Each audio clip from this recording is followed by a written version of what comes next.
Andrew Raycroft with us on the Harbor One Hotline. Hello, Razor. You're a popular guy. Good morning. Yeah, I don't get paid like a NASCAR driver though, so I gotta sort that out here in the new year. That's for sure. Yeah, and you're stuck with me on January 2nd for an hour before you go off to. Are you just enjoying the game? Are you working the Winter Classic? What's your role that day? We will be working pre and post, so I get to hang out in the cushy Red Sox studio, the TC layer up there, and actually have some comfort. So hopefully it's heated, hopefully it's nice and warm, and I can just put my feet up and watch because I don't want to freeze my you-know-what off all day. Oh, I don't blame you at all. But let's get to the way this team is playing as of late, and it's interesting to hear Jim Montgomery, given the record, say recently, yeah, I don't think we're playing very good hockey right now. What's he seeing? Well, I think a little bit of that is coach speak. Of course, this time, with the record that they have, he has to be very nitpicky and very detailed in his criticism just to keep everybody sharp and keep everybody focused on the task at hand. But I think they've been a little sloppy. I think teams now are coming into the Garden. We saw it with Florida the other night.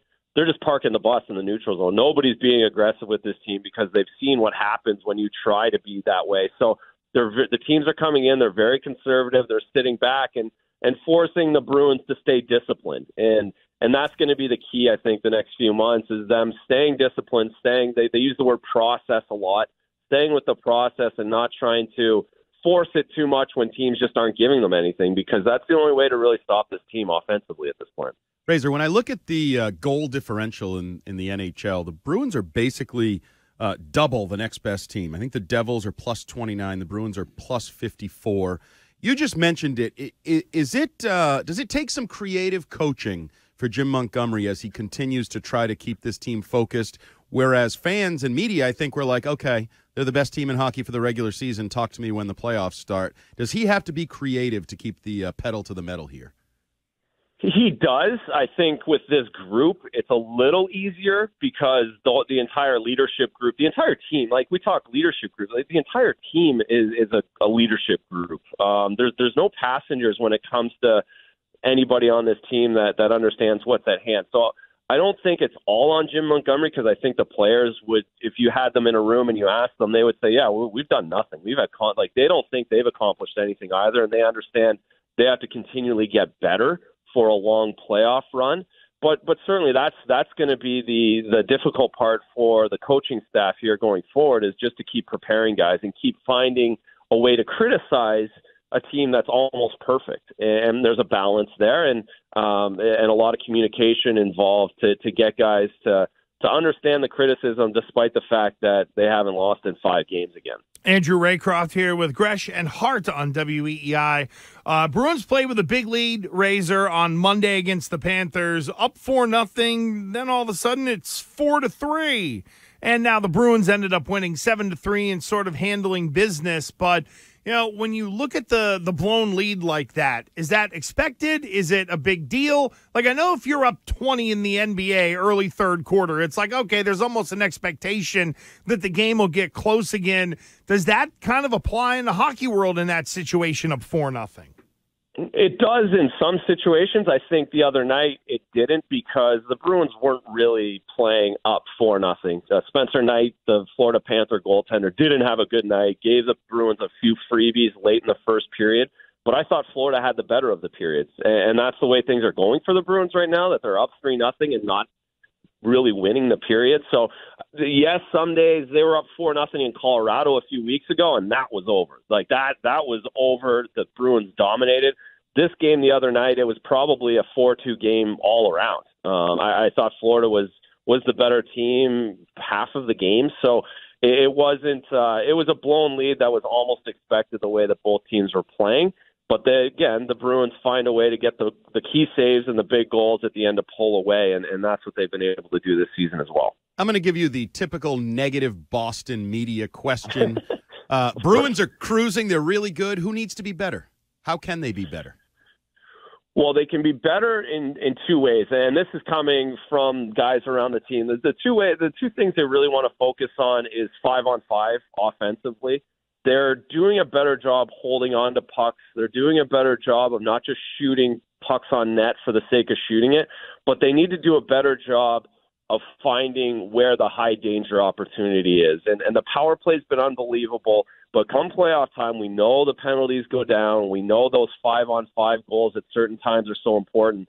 So they need to do a better job. They need to get where they understand where the opportunities are coming from in zone. So that's something to focus. And the other is just getting out of the zone easier. I think they're pretty close. I think the D are doing an unbelievable job getting into the rush, but we've still seen the few giveaways, the few odd opportunities to get pucks out, and they go through the middle when they should go up the boards or vice versa. They need to clean that up a little bit more as the season goes on. So those are two areas of emphasis that are important, and I think the beauty of it is they can plan and they can game plan for the playoffs and what's going to make us better then than worrying about the 2 points tonight or tomorrow night. Razor, Brandon Carlo finally scored his first goal of the season. How would you put his season into perspective or categorize his play this year?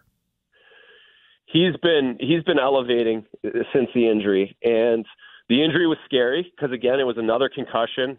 Brandon's had a few of those now, and anytime we all know about head injuries. I don't need to preach on that. Right. So that was scary. That was a little unnerving.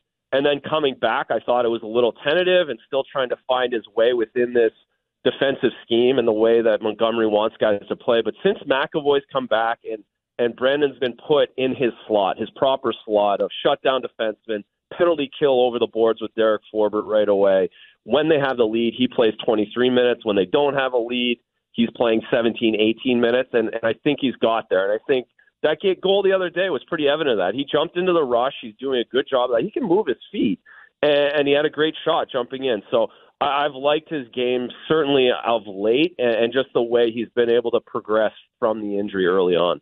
This may be a dumb question, but I've never been afraid to ask a dumb question in my career. Lots have been made this week about Mac Jones and his emotion as the leader of the Bruins. And as a guy that was obviously in a key position as a goalie in hockey that knows the hockey world well, what are your thoughts on leaders and star players showing a lot of fire and emotion on the ice or on the field and maybe at times even sort of showing up teammates and coaches from the hockey world's perspective? What do you think what Mac Jones has been doing? Oh, it's far from a dumb question. Oh, I love the question because I think there's actually and I kind of went through it a little bit in my own career. You have success your first year as an NHL goaltender, and that second year you want to feel like you are important and a leader, and you are someone that the coaches should be asking you questions, but in reality, you're still just a second-year player. Mm-hmm. And that's been my feel with Mac Jones. And I talked about it early in the first couple weeks of the season in that you have to be careful as that second-year guy not to take on too much. Patrice Bergeron wasn't a leader for this team his second year.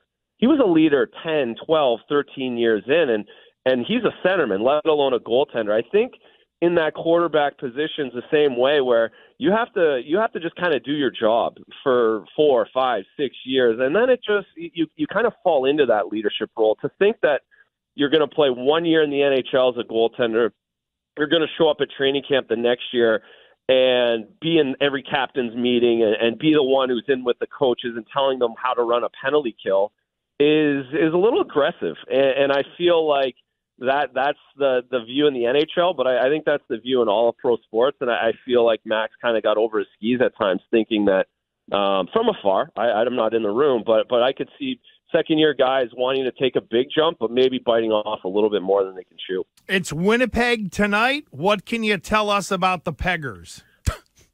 Good team.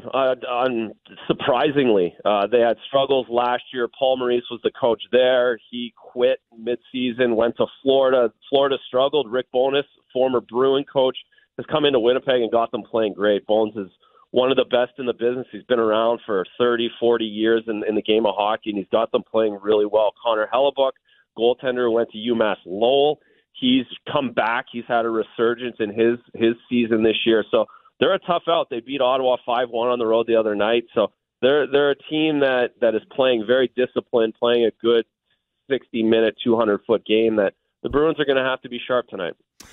Razor, there's Ottawa, there's Hamilton, Calgary, or as you call it, Calgary, Edmonton, Toronto. Where does Winnipeg rank in the cities of Canada? Ooh. Well, Hamilton's probably, right up there. As I'm assuming you're asking the worst. Yeah. Hamilton, the Steel City is not ideal for any of those Tiger Cat fans out there. Hamilton's not the best, and I'm not far from there. I can say that. But Winnipeg's definitely the worst in the league in the NHL. There's no question about that. Calgary, Edmonton, Vancouver at least have restaurants and enjoyable things to do. Winnipeg's just freezing cold and not a lot of culture there at all. So that's what I've heard, is that they're like it's like almost like an underground city. They're like, so the people don't freeze. You're walking through tunnels to get where you need to get to. Yeah, you're not going outside. It's minus 45 Celsius up there right now, and yeah, you literally you walk underground to a restaurant to a rink, and it's gray and dark, and it's literally on any player that has a no trade clause in their contract in the NHL has Winnipeg on it. Andrew, what'd you think of Cale Makar's decision to turn down a tripping penalty the other night? I know Jim Montgomery, I think he called it classy and remarkable. Certainly there's some good sportsmanship there, but this is also professional sports. What was your take on that?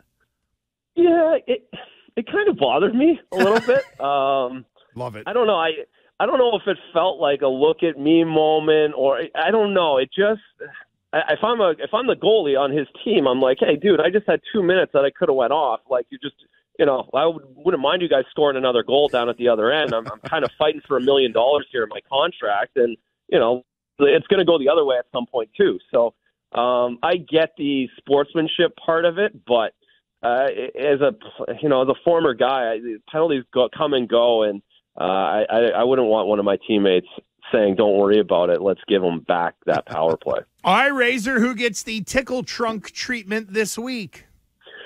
I'm going again. It's all positive. We really got to find a 3-4 game losing streak to be critical. But I'm putting Patrice Bergeron in. Tis the season.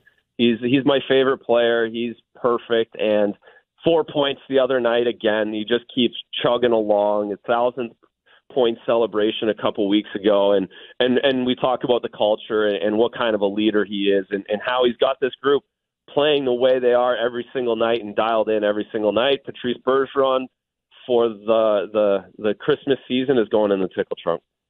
Razor, we did have a response to your Mac Jones answer off the text line that I wanted to pass along from the 413. Uh-oh. Yeah, but did you have a baseball coach as your hockey coach? Well, that's always that's the outlier this year, isn't it? That's the default answer to anything criticism Mac Jones gets. So fortunately for him, he can lean back on that, I guess. So, Razor, will you celebrate Christmas and Boxing Day as well? Certainly. Absolutely. It'll be Boxing Day will be a day of Caesars, I'm sure, around the house. And my parents just got down from Canada, so we'll have to celebrate. And basically, Boxing Day celebration just means you don't have to do anything all day. That's why Boxing Day's there. Like, we don't have to go to work. It's a holiday. You just hang out. So that's what the day is, and we will certainly celebrate that. So have you been have you made a conscious decision to not only raise your kids with the American holidays but also emphasize the Canadian holidays as well, or are your kids just learning the American holidays and they think Dad's weird? Yeah, they think Dad's pretty weird. They might enjoy Boxing Day, I guess, but yeah, they think that they're certainly not worried about Thanksgiving in any way. So yeah, Dad's a weirdo, Mom's the best, and America's the best. Well, you know what? That's pretty much the way a lot of people. That's the way it goes, I think, in most houses. Yep. Hey, Razor, have a great Christmas, a great Boxing Day as well. And I know I'll see you after the first of the year. Thanks a bunch, friend. We appreciate it. Great breakdown. We'll talk to you soon.